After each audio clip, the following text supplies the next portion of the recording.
Hi, I'm Govin, and go Jays. So, today I want to talk about something that's kind of interesting and kind of topical. It came up in a call that I had with a group of friends recently. And it really comes down to this. Have you ever had that feeling that something is about to happen? Everywhere you go, it feels like a dark cloud is falling. You stub your toe when you get out of bed, you drop your keys, you bump your head on a car door, and then just to put the chair on top, you spill your coffee all over that white shirt that you're wearing today. And it's not even 8 a.m. yet. And you start to tell yourself the story that, yep, it's going to be one of those days. And just like that, the story begins. You've written the script for the next 12 hours. You're not living your life anymore. You're living a story that you made up. And it's one of bad luck, frustration, and misery. What about the other side? Have you ever had a feeling like when you spring out of bed and something good is coming your way? You wake up and, like, for no particular reason, there's this little spring in your step.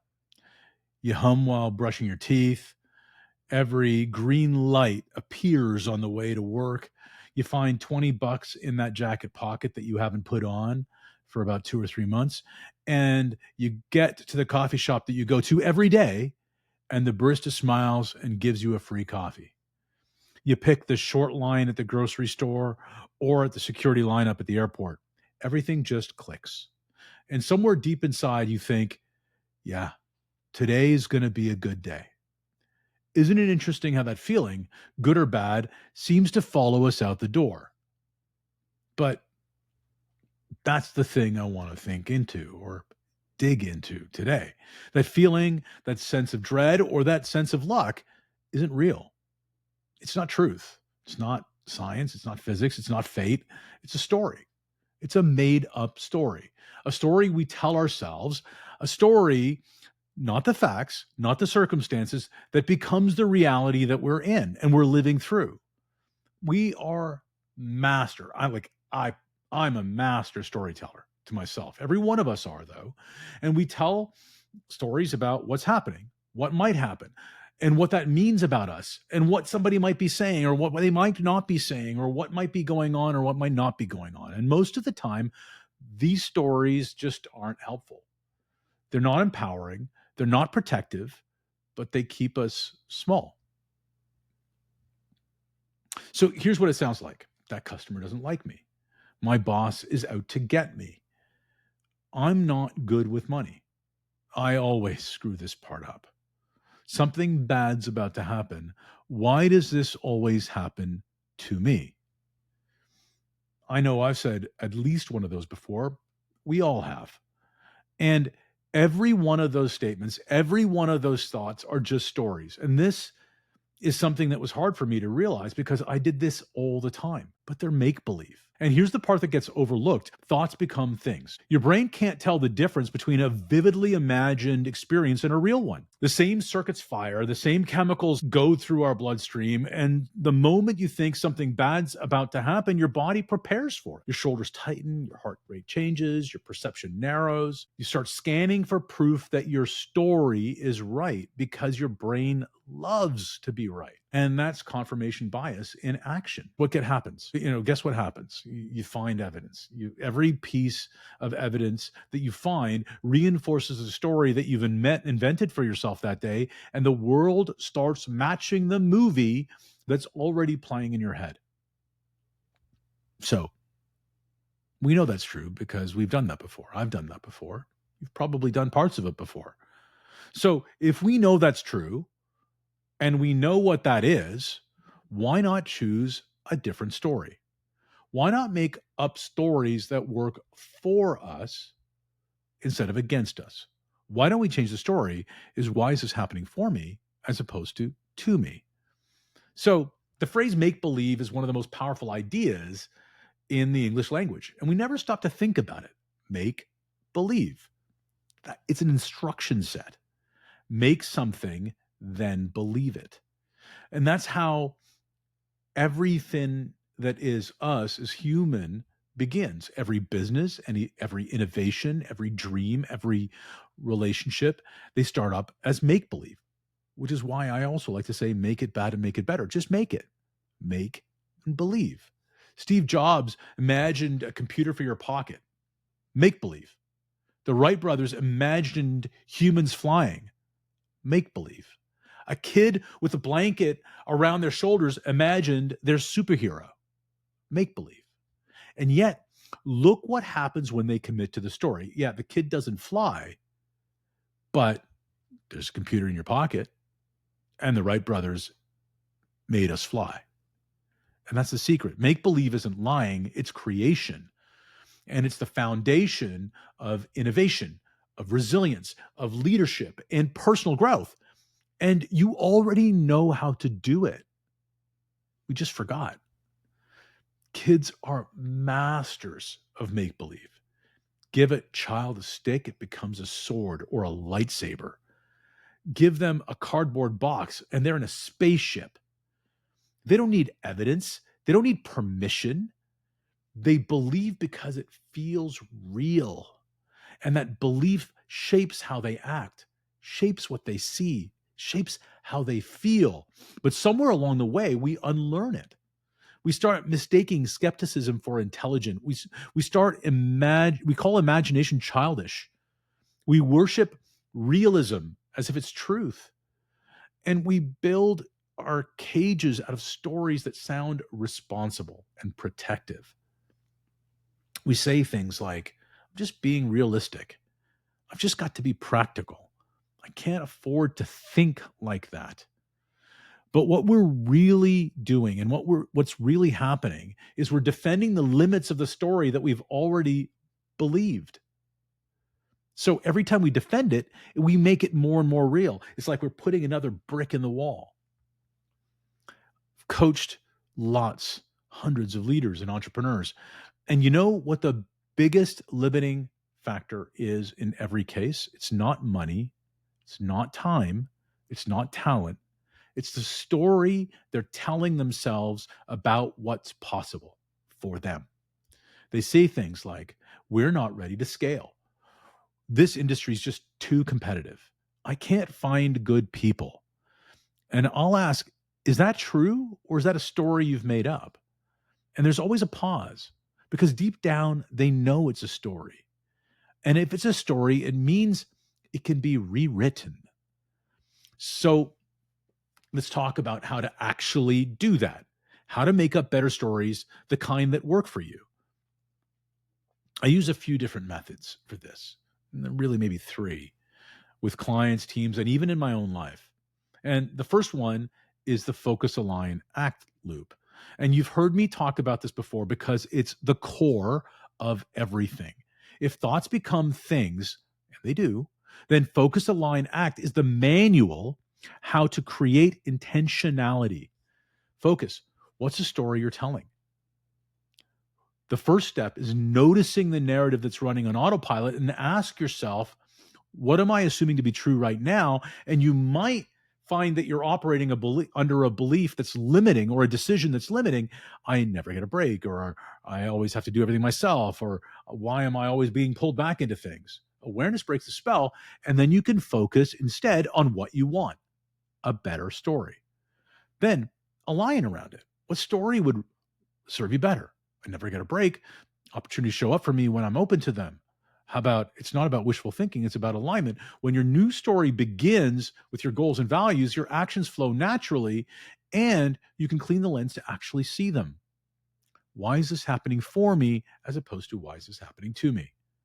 And then most importantly, act. Focus, align, act. What's one small action that you can be all in on and that proves the story is true? Action is the proof of belief. It's not results that are the proof of belief. It's action that is the proof of belief. It's how we convince the unconscious mind that the theory is real. So if your story is, I attract opportunity, then call a client, send a proposal, make the ask. Each step reinforces the belief. Each action reinforces the belief. Focus, align, act is not a linear process. It's a loop. The more you do it, the stronger your new story becomes, and the weaker the old story gets. You're moving towards a greater story. And if you write it down, it's even more powerful. And so focus, align, act is tool number one. If that's tool number one, tool number two is flip the script. Whenever you catch yourself saying something negative, a limiting story, a limiting decision, a limiting whatever, stop and rewrite it in real time. For example, I'm terrible with names. Switches to, I'm getting better remembering names, and it's so great that I'm meeting new people so I can practice this new skill. This client is a nightmare to, this client is teaching me patience and clarity, or this client is teaching me about which clients we can serve best. I'm always late could be shifted to, I'm learning to respect my own time and become a better communicator about what my limitations are. Now, I can hear some of you saying right now, Govind, that sounds like toxic positivity. No, it's not about pretending everything's perfect. It's not about singing Kumbaya while you're burning down the house. It's about taking ownership about your internal narrative. It's not about denying the facts. It's about reframing them and the meaning for why is it happening to you to why it is happening for you. When you flip the script, you move from victim to author. And authors have the pen, and the pen is the power. They don't just live the story, authors, they create it. Method number 3 is what I talked about earlier on. Since this is make-believe, make it bad and make it better. You've heard me say this before too, and it's one of my favorite ideas. Most people never start because they're waiting for perfect conditions. They want to have the right story before they begin. But that's not how stories or lives evolve. You've got to be willing to make it bad before you can make it better. Write the first draft, try the first pitch, take the first swing, then use what you learn to make it better. It works with your internal stories too. This works in every way. You don't have to believe the story 100% yet. Just start playing with it. Put dents in it. Let's say you've been telling yourself that you're not a good enough leader. Well, let's make it bad. You're not a good leader yet. Then make it better. I'm learning to become the kind of leader my team deserves. And then finally, you could shift it further. I am the kind of leader who grows and inspires others. I am the kind of leader who learns from my mistakes and shares them openly with my team. See what happened there? We didn't leap from self-doubt to delusion. It's not toxic positivity. We iterated the belief in terms of something that serves you, that works for you. And that's how new stories take root. Small, believable improvements made up, practiced, and reinforced. So, why does this stuff work? Because your mind is programmable. It's code. Your stories are the code.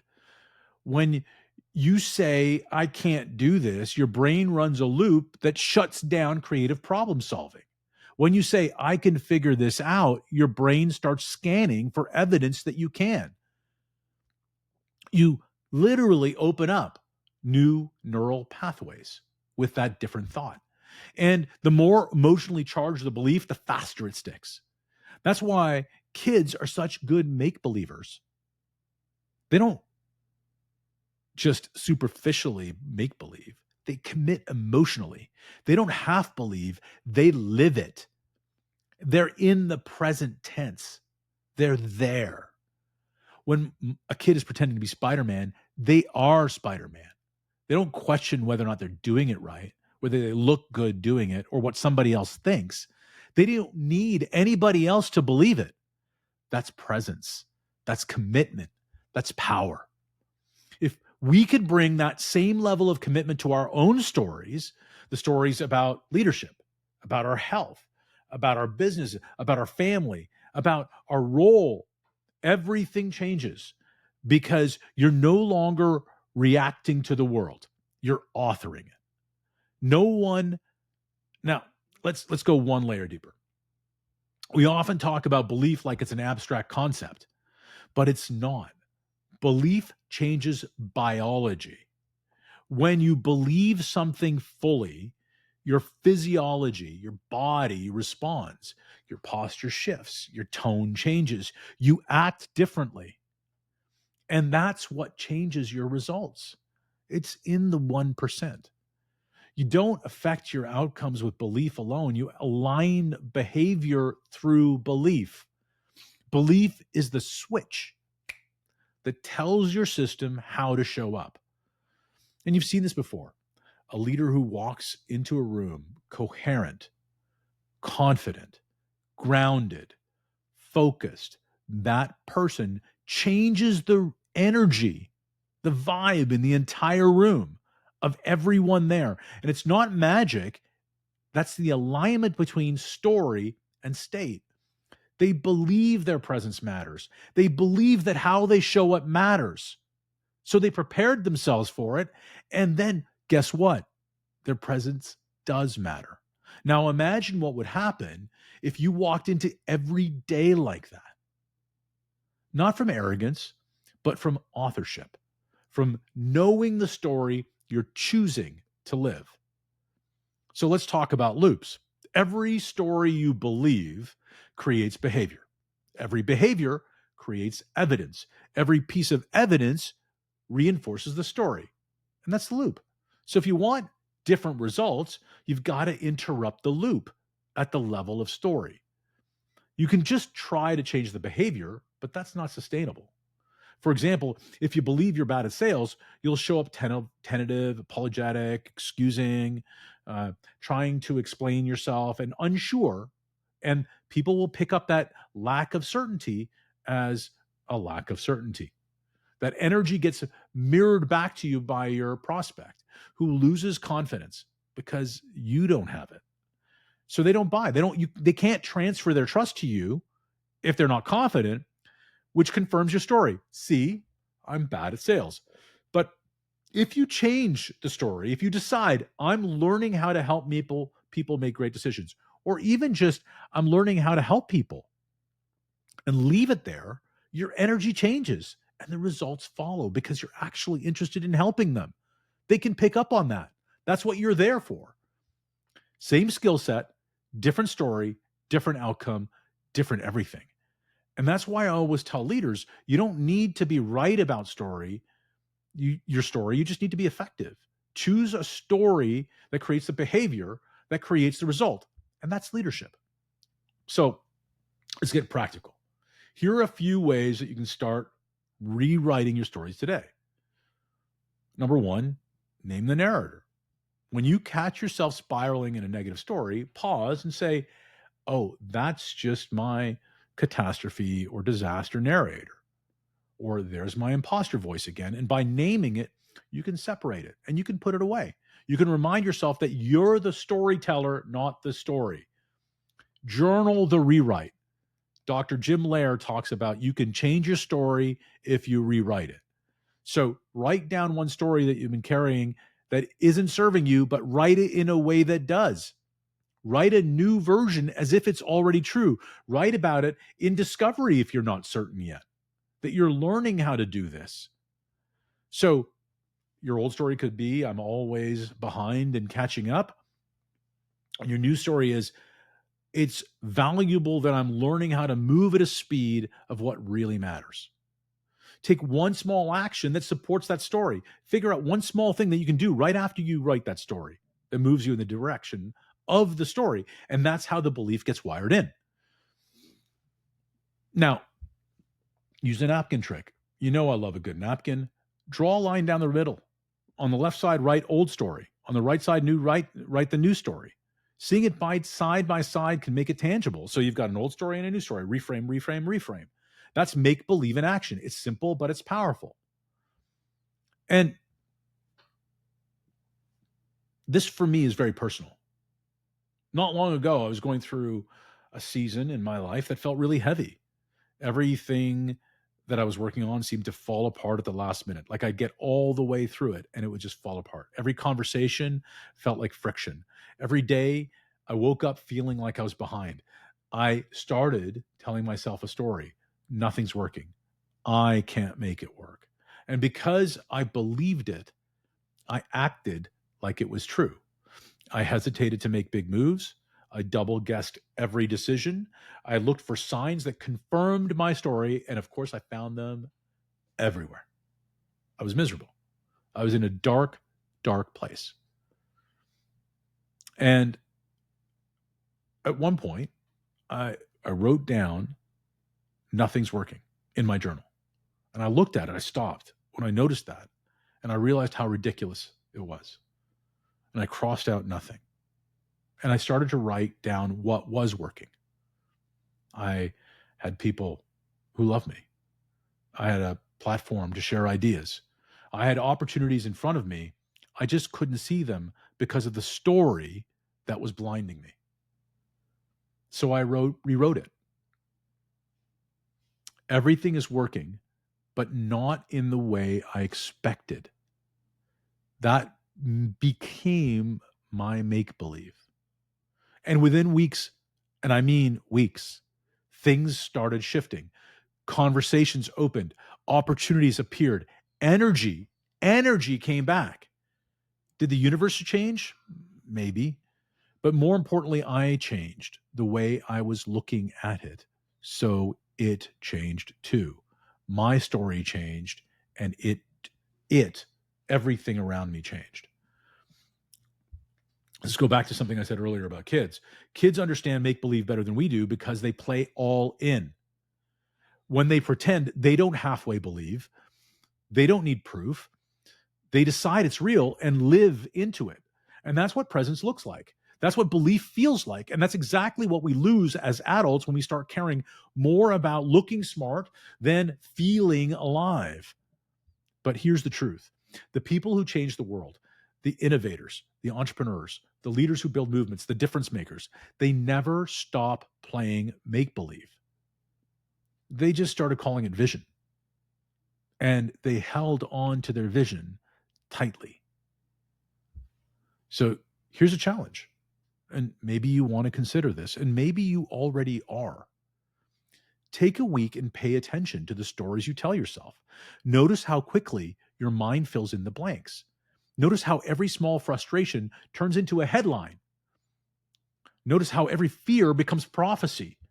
And then interrupt it, pause it, and ask, why is this happening for me? What else could be true? What story can move me forward instead of holding me back? And then make believe. Act as if the new story were true. Live it, test it, refine it, play with it. Because that's how we move from being characters in our story to authors of it. That's how we move from how things are happening to you to things happening for you and by you. So if you were to draw this out on a napkin, it would be simple. Across the top, the stories you tell yourself. Down the left side, negative story, limiting decision, proof, and reinforced belief. And on the right side, you have an empowering story, intentional action, evidence, and reinforced belief. And the bridge between them is make believe. That's the hinge. That's where everything changes. Think of make believe as the hinge on the door frame that opens up to opportunity. You make the belief and then you live into it. It takes courage to make believe. I get it. Because the moment you choose a new story, the old one fights back. It whispers, who are you to think like that?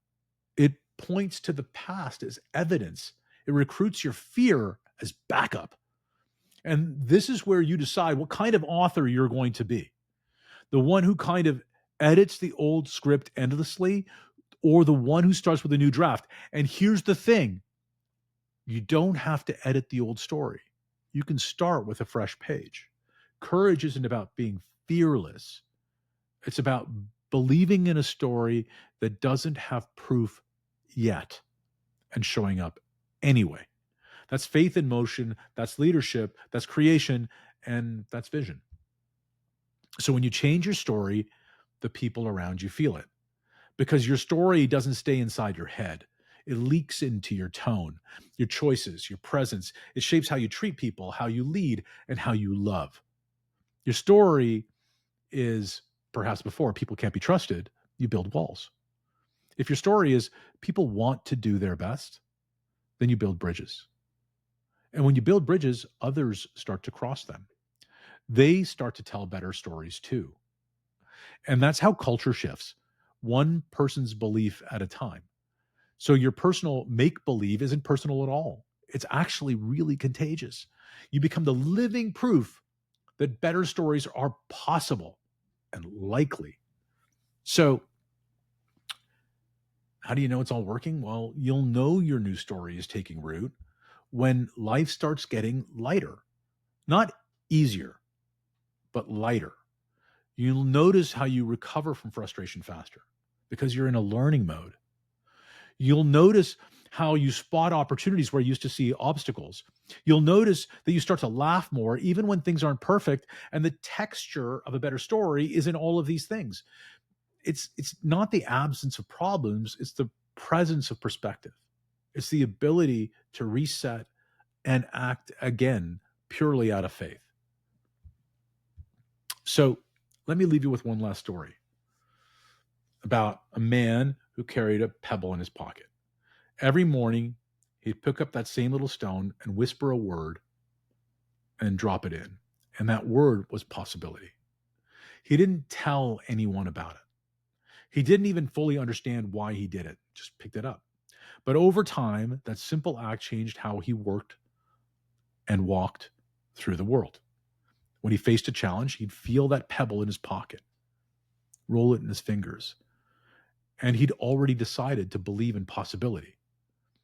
He wasn't waiting for proof, he was making it.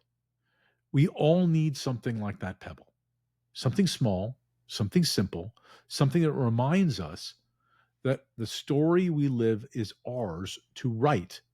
For me, it's my journal, it's the paper napkin. For you, maybe it's a pebble or a post it or a phrase you repeat. It doesn't matter what it is, as long as it brings you back to authorship. So here's your edge of the napkin challenge for this week. Notice your stories, name them, rewrite them, live them. Don't wait for proof. Make believe first. Because everything that's ever been real started there in the imagination of someone brave enough to believe before seeing. So when you wake up tomorrow morning, you'll start telling yourself stories before you even open your eyes about your to-do list, about your relationships, about your worth, about your fatigue, about anything. And these stories will decide how you feel, how you act, and what kind of day you will have. So tomorrow, before your feet hit the floor, maybe you're already thinking about pausing and asking yourself, what story do I want to live today? And then make believe. All in. Like a kid with a cardboard lightsaber. Like a leader who knows their future is unwritten. Like someone who understands the only difference between dread and joy is the story that holds your attention. If thoughts become things, then the stories you tell are the blueprints for your reality. So tell better stories. Choose good ones. Stories that honor who you're becoming. Stories that pull you forward instead of pulling you back. Stories that leave room for grace, growth, and possibility. Stories that build your certainty that you are the creator of miracles all around you. You don't have to know exactly how it'll work out. You'll invent that later. You just have to believe long enough to take the first step. And then the world, your world, will rearrange itself around that belief because that's what stories do. They make the invisible visible. They make belief real. They make life possible. So today, make something, believe in it, then go live it. That's the magic. That's make believe. That's leadership. And that's your edge of the napkin. Make it a great day.